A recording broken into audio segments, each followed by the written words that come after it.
மசாலாவே இல்லாத ஒரு chicken recipe பார்க்கலாமா?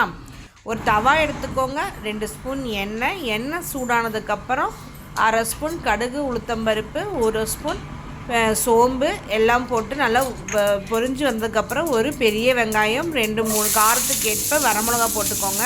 நல்லா வதக்கி எடுத்துக்கோங்க. 1/2 ஸ்பூன் இஞ்சி பூண்டு பேஸ்ட்டு போட்டு நல்லா பச்சை வாசம் போகிற அளவுக்கு நல்லா வதக்கிக்கோங்க. தேவையான அளவு உப்பு, 1/4 ஸ்பூன் மஞ்சள்தூள் போட்டு நல்லா வதக்கிக்கோங்க. நம்ம போன்லெஸ் சிக்கன் தான் எடுத்துருக்கோம், சின்ன சின்ன பீஸாக கட் பண்ணி வச்சுருக்கேன். அதையும் போட்டு நல்லா ஒரு 10 நிமிஷம் நல்லா வதக்கிக்கோங்க. வதக்குனதுக்கப்புறம் ஒரு 1/4 டம்ளர் தண்ணி ஊற்றிக்கோங்க.